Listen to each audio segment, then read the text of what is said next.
An average high school boy named Mahiro Yasaka is suddenly attacked by a big monster one day. Completely at the mercy of the monster with nowhere to go, he's saved by a beautiful silver-haired girl named Nyaruko. The girl tells him that she's a guardian deity from space, and her full name is Nyarlathotep, which Mahiro claims is a reference to H.P. Lovecraft's Cthulhu Mythos. Only in anime would you find a big monster with tentacles shown as a lolly. Nyaruko is from the Space Defense Agency and is here on Earth on their behalf to protect Mahiro. She further confirms that the creature following him was an alien that goes by the name of Night Gaunt, and if he had caught him, Mahiro would have been sold as a human slave. Nyaruko is really interested in doshinshins, something she has in common with teenage Earthling boys. She also tells Mahiro that she's in love with him and constantly tries to make moves on him that make him really uncomfortable.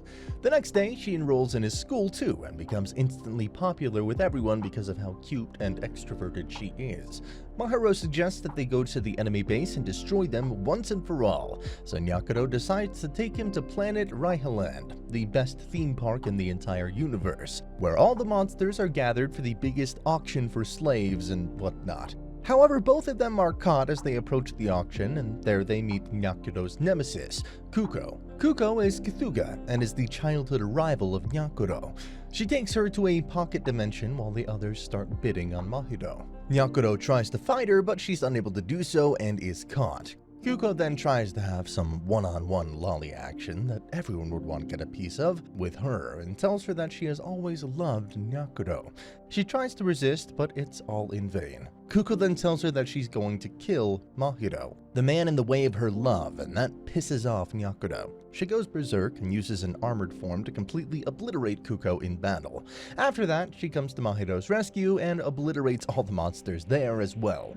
The auction manager then tells them that they were planning to cast Mahiro in a BL fantasy show. After this, Nyaruko says her goodbyes because she has dealt with all of the threats for him, and they both have an emotional farewell. Mahiro then goes home and once again finds her there, ever ready to flirt with him. The pair continues their normal, completely mundane and totally not unfair and unsafe life, while another Nyarlathotep vows to get his vengeance on Nyaruko. At school, Kuko joins in as another transfer student and tells the whole class that she is Nyaruko's wife. Everyone gets surprised, and Kuko informs our protagonist that she now works for the Space Defense Agency and is here on a mission to catch a rogue Nyarlathotep.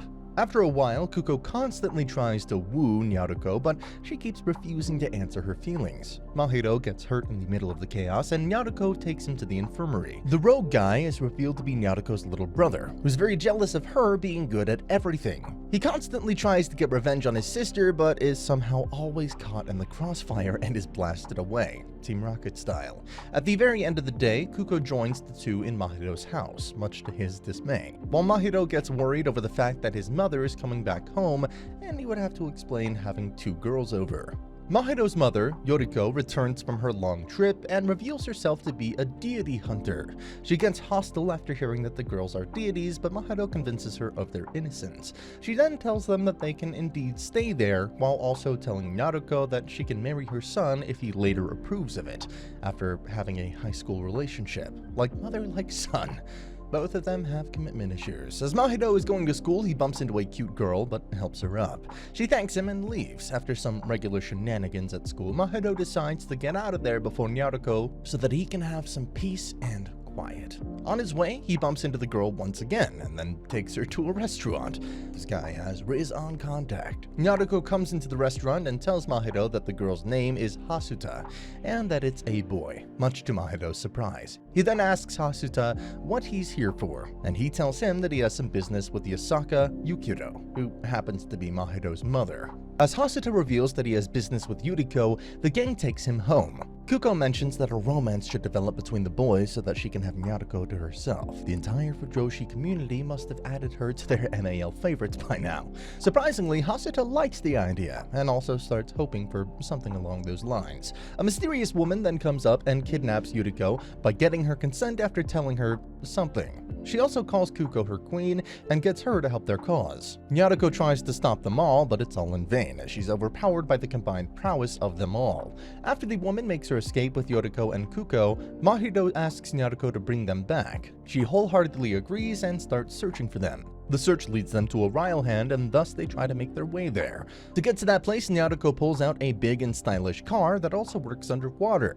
It's some James Bond stuff. As the car tries to make its way through the water, several monsters attack it, but it doesn't falter at all. However, a giant right at the end of the line destroys the car and forces the gang to split up and fly away. Hasato and Mahito end up on the same place, and that leads to a lot of yaoi bait moments. Meanwhile, Nyaruko is not found anywhere near them. After a bit of searching and running around, Mahito and Hasato come across two girls facing off against each other. Nyaruko tells them that it's alright and they should leave it all to her. So they do.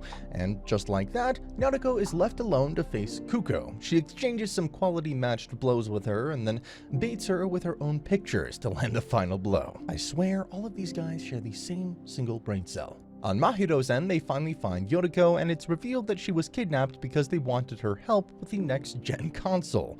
Truly the best reason to kidnap someone. The queen part is also revealed to be related to Kuko being their most valued and respected customer only. However, Yoriko shatters their dreams and tells Luhi, the woman who kidnapped her, that the console would never prosper. At the same time, Luhi receives a call from the CEO who tells her that they're canceling the console. So she gets upset and unleashes some monsters on everyone. However, Yoriko takes care of them, and the day finally ends as the console is completely destroyed in the collateral damage of the battle. And so they all return. Hasato then decides to become the third transfer student to Mahito's class, and so the cycle continues. The next day, the gang goes to the hot springs and the beach to have some R&R, because of course they do. After taking their baths, Nyaruko once again attempts to have sex with Mahito. After her failed attempt at seducing Mahito into bed, Nyaruko has permitted Yoriko to date Mahito because of everything she's done for them. She gets really happy and starts giving Mahito a really hard time because of it. Nyaruko constantly bugs him for more and more of his time. She bugs him to the point that he strictly tells her that he doesn't like her after she asks to go on a date with him.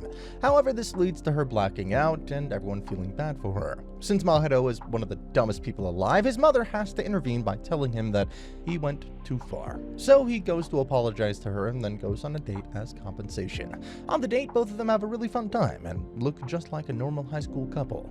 Even Mahito starts blushing. They end the night by lighting off some fireworks, and Nyaruko once again confesses her love, but in a much calmer and more serious tone. Mahito asks her why she's suddenly so calm, and she replies that these are her genuine emotions, and that she can't really put them into words if she doesn't act like an idiot every second. After her sincere confession from the heart, Mahito is unable to think straight, and is constantly thinking about Nyaruko. As he's still busy sorting his thoughts out, he gets trapped by a dating sim, thanks to a game console. Like the whole show wasn't already a dating sim. He must get a good ending with one of the main girls. That one guy is in there for some reason, including Tamao. After jumping through a series of twists and turns and different events, the whole story culminates in the final event, where he must kiss Nyaruko near the tree. Nyaruko arrives after defeating the other heroines in combat and is ready to seal the deal. And at the end, Mahito actually mans up for once and does it to get out of the game. Back in the real world, no one really has any memory of the game except Mahito, who looks really embarrassed. Tamao comes up and shoots Mahito and Nyaruko with a gun. When Mahito wakes up, he looks into a mirror and sees that he's actually switched bodies with Nyaruko. She's really happy with that decision, while Mahito is really pissed at it.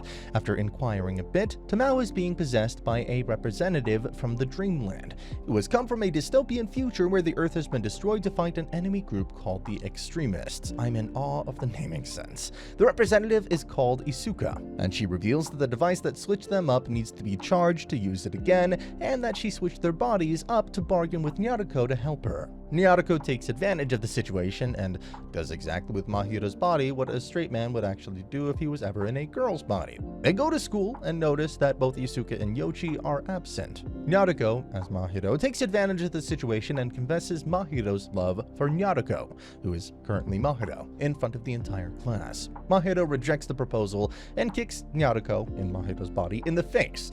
The same day, at lunch, Isuki comes to school, starving, and reveals that instead of trying to save the dystopian future, she was absent because she was awake playing games all night. Honestly, same. She also tells him that the device is still charging. The gang then comes across Yoichi, who is now possessed by the ghost of the extremist organization. They confront him and he runs away. After that, they chase him.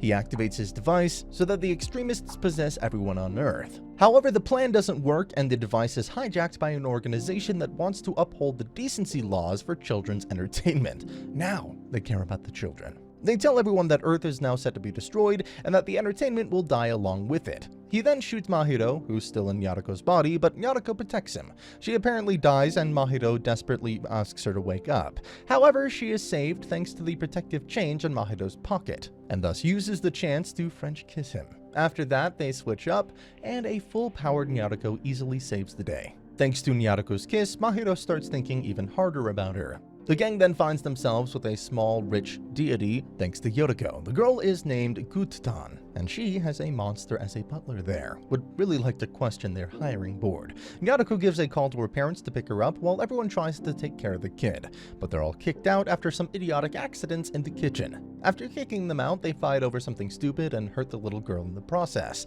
This makes Mahiro mad, and he completely lashes out at everyone, telling them to get out of there. The kitchen is a mess, and Gutatan is also completely covered in sauce, so Mahiro gets to work and cleans both of them up. After doing some chores for the little girl, he feels really glad that he got to have this experience as he doesn't have a little sister. He also loves the peace and quiet he's finally had with everyone gone. Gutatan asks him if he's lonely, but he replies that he isn't, and that he actually likes it this way. He also mentions that everyone would just come back after a while. Mahiro wakes up in a quiet world where no one is there to bother him. He looks for everyone, but he doesn't find them. He gets a bit worried because of that. He was expecting that they'd all actually come back during the night. He then looks for Gutatan, but gets extra worried when he doesn't even find her. He goes outside looking for everyone, but doesn't find anyone at all. Honestly, that's an introvert's dream. After reminiscing about all the moments he's made with these troublemakers, he really misses them. But he doesn't get time to mourn as he's attacked by a big monster once again. He tries to run away, but fails. In the end, he manages to trap it in the mirror Nyaruko gave him. He then finally gets to see Gutatan and is relieved. It's then revealed that Gutatan was the one who had granted his wish of being alone, and this was all the result of that. Now her butler comes out and reveals that he was the one who orchestrated all of this. Now he's about to kill both of them so that he can hijack all of Earth's entertainment, but Nyaruko crawls out of the mirror to stop him. After a bit of back and forth, the curse breaks and everyone moves back to the real world. The whole gang, including Yoriko and Luhi, come out to get in on the action, and the day is saved. And so the gang lives happily ever after in yet another cliffhanger ending. But the one positive is that Mahiro is now finally accepting his feelings a bit. And that's the end of the video. As always, if you liked what you saw, subscribe to the channel. I'll be uploading a lot of videos just like this, so I'll see you at the next one.